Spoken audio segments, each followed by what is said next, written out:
అత్యుత్తమ ప్లేస్మెంట్స్ తో ఎంఎన్సీ కంపెనీలలో ఉద్యోగమే లక్ష్యమా? ఇంజనీరింగ్ చదవాలనే మీ పిల్లల కలని కేజీ రెడ్డి కాలేజ్ తో నిజం చేసుకోండి. నక్సల్స్ అనగానే మాజీ అనగానే మనకు ఫస్ట్ వచ్చే పేరు నయీం. నయీం ఎప్పుడైనా ఎదురుపడ్డాడు మీకు? నయీం జైల్లో ఉన్నప్పుడు బాగా పరిచయం. ముషీరాబాద్ జైల్లో. ముషీరాబాద్ జైల్లో అన్నయ్యంబడి ఇద్దరు ఉన్నారు, చాలామంది ఉన్నారు. అప్పుడు నయీం కూడా ఉన్నాడు. ఆయనతో పాటు నమాజ్ వీళ్ళు కూడా చేసేది, అందరు నమాజ్ చేస్తుండ్రి. అంత నయీం కలిసేది. అప్పుడు జైల్లో కూడా మాట్లాడుతుండే నా దగ్గర. అందరం అప్పుడు మాట్లాడిందే తప్ప. బయటకు వచ్చిన తర్వాత నల్గొండ వాళ్ళు కొంతమంది ఫోన్ చేసి ఇట్లా అన్న రమ్మంటున్నాడు, కలుస్తామంటున్నాడు. అంటే మనకి ఎవరితోటి అవసరం లేదు, పార్టీ వద్దనుకున్నాం, బయటకు వచ్చినాం, సరెండర్ అయినాం. అంటే దానికి ఎలాంటి మనం డోకా లేకుండా మన పని ఏందో మనం చూసుకోవాలి. మన నుంచి కాదు అనుకొని వచ్చినప్పుడు వదిలేసుకున్నాం అంతే తప్ప మేమైతే రాము ఒక్కడ అని చెప్పేసి పోలేదు. జైల్లో ఉన్నప్పుడు అన్న నయీం కలిసి ఉన్నారంటున్నారు. అవును. అదే టైంలో నయీం బయట కొన్ని కార్యక్రమాలు తమ్ముడు గారు చేయించేవారు, సెటిల్మెంట్లు కానీ లేదా నాకు కావాల్సిన వస్తువులు తెప్పించుకోవడం.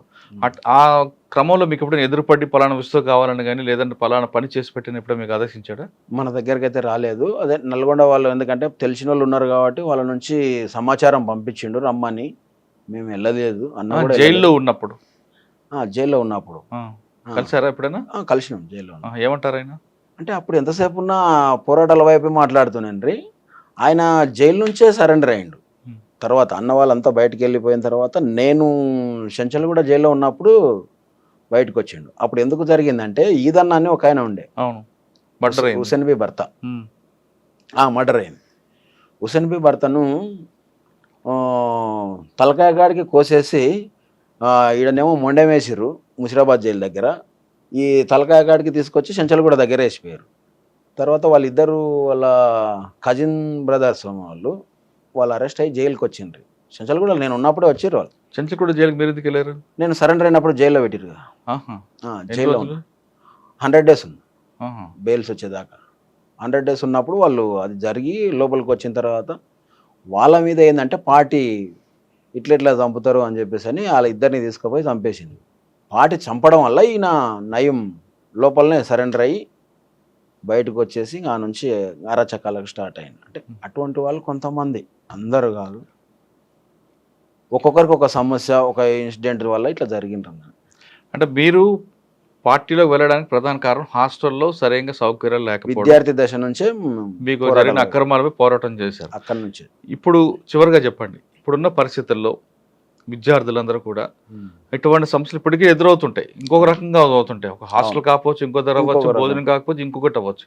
ఇటువంటి సమస్యలకు పోరాటం చేయాలంటే ఆ పోరాటం ప్రజాస్వామ్యబద్ధంగా చేయమంటారా, లేదు మీలాగే ఆ దారిలో వెళ్ళమంటారా? అంటే ప్రజాస్వామ్యబద్ధంగా అంటే ఈ వ్యవస్థ ఎట్లా ఉంది అంటే ఎవరైతే డబ్బు ఉంటే వాడే హై రేంజ్లో వెళ్ళిపోతున్నాడు తప్ప మామూలు ప్రజలు ఎవ్వరు కూడా పోవడానికి, వాళ్ళకి లాస్ట్ తిండికి ఎక్కడైతే ఇబ్బంది ఎదురవుతుందో, కష్టాలు ఎక్కడ మొదలవుతావో వాళ్ళు కంపల్సరీ కమ్యూనిజం వైపు వెళ్తారు. ఏ విద్యార్థి అయినా కంపల్సరీ ఆలోచన స్టార్ట్ అవుతుంది. ఇంకా వీళ్ళు నిర్బంధం ఎంత చేస్తే అంత తొందర స్టార్ట్ అవుతుంది. ఇప్పుడున్నటువంటి ప్రభుత్వాలు చేసేటువంటి నిర్బంధాలను బట్టే చాలామంది ఆకర్షితులవుతారు. కమ్యూనిజం అనేది ఎప్పటికీ కూడా ఆగదు, ఖచ్చితంగా పెరుగుతుంది. తగ్గిపోతుంది అనేది అయితే మాత్రం ఉండదు. నేను ఆ విధంగా చెప్పవచ్చో చెప్పకూడదో కానీ అంటున్నా. ఎందుకంటే సమస్య వచ్చినకల్లా ఏమవుతాడంటే అటువైపు ఆలోచన చేస్తారు. చాలామంది స్టూడెంట్స్ చేస్తారు. ఇప్పుడు కాలేజీలో ఉన్నటువంటి పిల్లలు కూడా ఉద్యోగాలు లేవు. తెలంగాణ ప్రభుత్వం ఉన్నంతకాలం అసలు ఎవరికి కూడా రాలే, జాబ్సే వేయలే. ఇవాళ ఇప్పుడు కొత్త ప్రభుత్వం వచ్చింది, కాంగ్రెస్ ప్రభుత్వం, ఈయన వేస్తాడా వేయకూడదు. అంటే ఇటువంటి వాళ్ళు ఎంతోమంది వెయిట్ చేస్తూ ఏమైపోతారంటే ఇవి ఇంతే, ఈ ప్రభుత్వాలు సవ్యంగా జరగవు కాబట్టి ఈ వ్యవస్థ నుంచి మారము అనే ఆలోచన వచ్చిన వాళ్ళందరూ కూడా మ్యాక్సిమం అటువైపు చూస్తారు. ఎప్పటికీ ఆగదు. అంటే నేను అంటున్నది ఏంటంటే ఒక రైలు టైపు ఈ నక్సలిజం అనేది అని అనుకుంటున్నా. ఇప్పుడు ఈ నుంచి ఢిల్లీ పోతుంది ట్రైను, సికింద్రాబాద్లో బయలుదేరేదంటే ఢిల్లీ దాకా వెళ్తుంది. దాంట్లో ఎక్కేవాళ్ళు ఎక్కుతూనే ఉంటారు, దిగేవాళ్ళు దిగిపోతూనే ఉంటారు, మళ్ళీ అక్కడ ఎక్కేవాళ్ళు ఎక్కుతుంటారు, లాస్ట్ గమ్యం అయితే చేరుతుంది. ఈ కమ్యూనిజం అనేది కూడా అట్లే ముందుకు వెళ్తుంది అనేది నా ఆలోచన, నా అభిప్రాయం.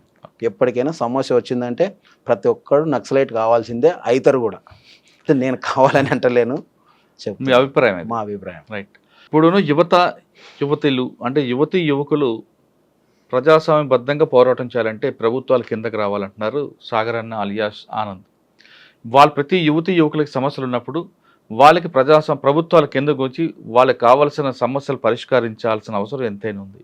వాళ్ళకి కావాల్సింది ఉచిత విద్య, ఉచిత వైద్యం అందిస్తే, నిరుద్యోగ సమస్య తీరిస్తే ఖచ్చితంగా ఇప్పుడున్న యువత ఎవరు కూడా నక్సల్స్ మూవ్‌మెంట్ వైపు గానీ, భావజాలం వైపు కన్నెత్తి కూడా చూడరు. కానీ ఎప్పుడైతే ప్రభుత్వాలు ఆ వర్గాలకి వాళ్ళకి కావాల్సిన మౌలిక సదుపాయాలు నిర్లక్ష్యం వహిస్తారో ఖచ్చితంగా యువతీ యువకులు అటువైపు చూసే అవకాశం కనిపిస్తుంది. ఇది నక్సల్స్ మూవ్‌మెంట్ అనేది ఒక ట్రైన్‌తో కంపేర్ చేశారు సాగర్ అన్న.